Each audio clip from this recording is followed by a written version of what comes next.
So, hi everyone. I was reading today's lesson in A Course in Miracles, and it is such a beautiful description of your new way of being in the world, your new you, if you will. And it's lesson 155 in our workbook of A Course in Miracles entitled, I Will Step Back and Let Him Lead the Way. And what's so beautiful about this is the way he's going to start is there is a way of living in the world that is not here, although it seems to be.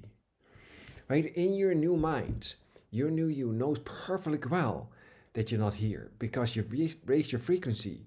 You know you're not here, but you seem to be here for another moment. You do not change appearance, though you smile more frequently. Love that. Right? You smile more frequently. You're happy. You're happy in your new mind because you're free, you're at rest, you're at peace, right? You know you're surrounded by love. You do not have a problem. You're entirely resurrected in your new mind, right? So yeah, you smile more frequently, right? Your forehead is serene. Your eyes are quiet. That's you in your new mind. And the ones who walk the world as you do recognize their own. Love that, right? Those who walk the world like you do recognize you, right? Because they recognize themselves. If you know who you are, you recognize the ones who also know who they are.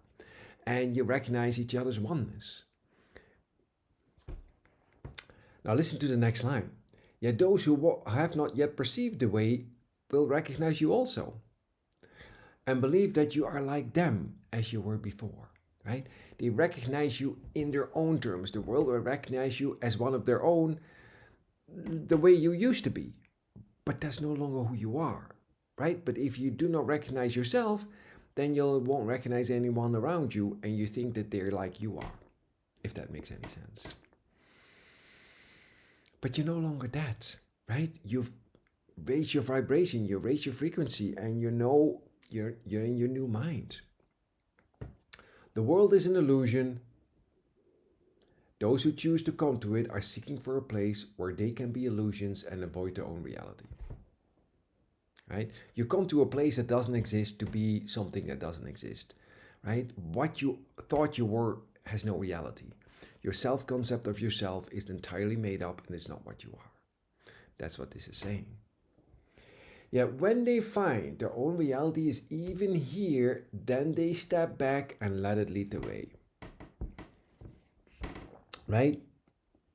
When you recognize that the memory of God is still in your mind, that you weren't able to forget God completely, when you weren't able to drown out the memory of what you are in truth completely, then you just step back. Because you are no longer able to use this world to wholly drown out the memory of who you truly are. So now you go like, well, okay, right? Ideas leave not their source. I remember who I am. The memory of God has resurfaced in my mind. I might as well accept who I am in truth, right? You step back and let truth walk ahead of you. You're no longer going to deny who you are. You give up. You give up your denial of who you truly are, right? You start to rest in God. You start to be more happy. You start to rest in the present moment, and now you let truth walk ahead of you. What a beautiful description of your new self, of your new mind.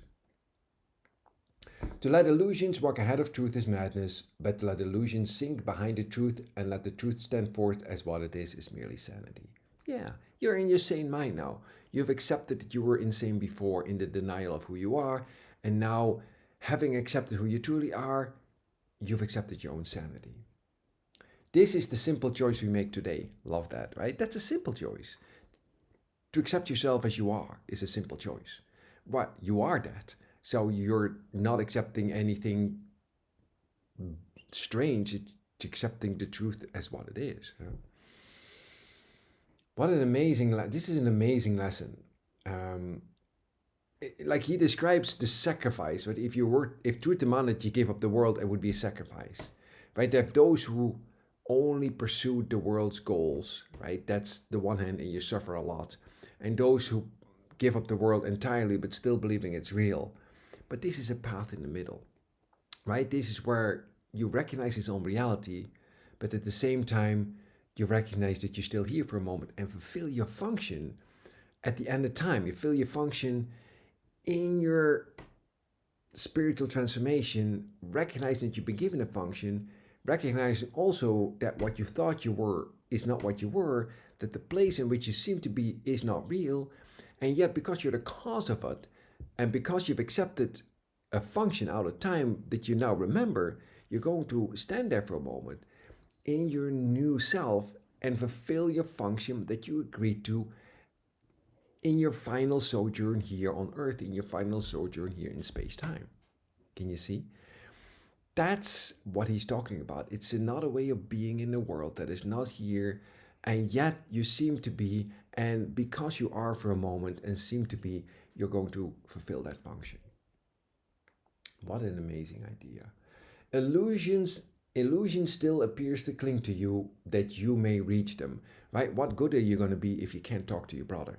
What good am I going to be to you if I can show you the way for a moment, like someone else showed me the way?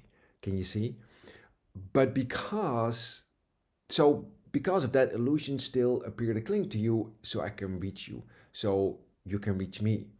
Yet it has stepped back, and it is not illusions that they hear you speak of, right? I'm not talking to you about illusion. I'm not talking to you about the world. I'm talking to you about what's beyond this. Can you see? About the borderland, about the new you. Nor can the truth which walks ahead of you speak to them through illusions, for the road leads past illusion now, right? I'm speaking to you what's beyond this, right? I'm speaking to you about, right? All roads will lead to this one in the end, for sacrifice and deprivation are a path that leads nowhere, choices for defeat, and aims that will remain impossible. All this steps back as truth comes forth in you to lead your brothers from the ways of death and set them on the ways to happiness, right? Their suffering is but illusions, yet they need a guide to lead them out of it, for they mistake illusions for the truth.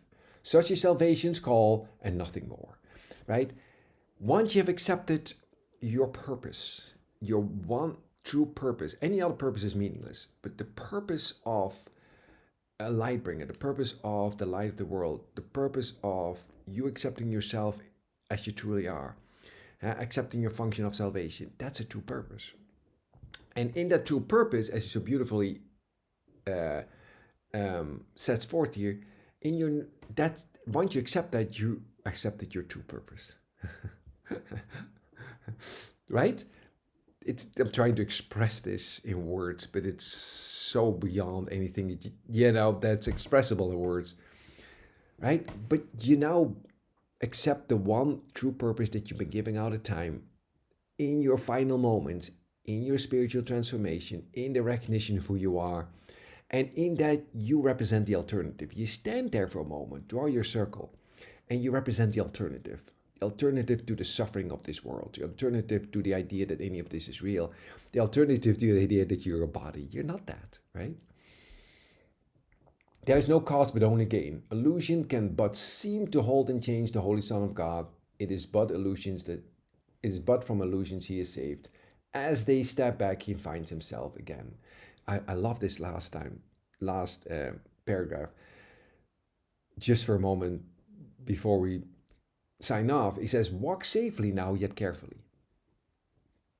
Because this path is new to you, right? It is new to you. And you may find that you are tempted still to walk ahead of truth and let illusions be your guide. Your holy brothers have been given you to follow in your footsteps as you walk with certainty of purpose to the truth, right? As a teacher of God, you've accepted your function now, right? You're still sometimes tempted to forget. So walk carefully now. Remind yourself frequently, right? This is new to you, and yet you are still learning. Although you are the light for your brother, right? You're the guide for your brother for a moment, but you're still learning as well in your new role, right? So it's easy to make mistakes. It's easy to forget for a moment, but we'll remember each other, right? If I forget, you'll remind me. If you forget, I'll remind you, right? Because we walk together. This is not something you do alone. You walk together. What a beautiful lesson you're given today. I will step back and let him lead the way. By the way, this is lesson 155 in the workbook of A Course in Miracles. Read this today if you have a moment. right? Because all it tells you is your new function here on earth, right? The function that for a moment you're going to fulfill before you take your final place among the saviors of the world, right? Before you know, go home. And going home is simply the idea of fulfilling your function, right? Heaven is all around you. You're not really going anywhere. You're just asleep, remember? Right? And as you fulfill your function, you are on the go what? Awakening, right? And awakening is nothing but the remembering of who you truly are, right? The full awareness of what you are, right? It's a total inclusion of everything. So welcome home, teacher of God. Welcome home. Mhm. I'm just smiling because this teaching this brings me joy because I know it's true. And what many of you have recognized that fulfilling your function brings you joy. And it's the only thing that brings you joy. Everything else is just cumbersome in this world, right? It's just low energy. But fulfilling your function, the expression of the truth of who you are, is joyous. It lights up my mind, if you will, right? Which is a true experience. Right? It lights up my mind. It brings me happiness. Just as many of you who are doing the same thing have found to be your experience as well. So, again, welcome home, teacher of God. This is a homecoming of the teacher of God. That's all it is. This is the time, this is the place. So, I love you. Truly, truly, truly. Have a great day today. Again, I always say wherever and whenever you are, because I don't know when you will be watching this video or where you will be watching this video. But remember that time and place are not real. There's only this present moment. I love you. Again, have a great, great day, and I'll see you everywhere.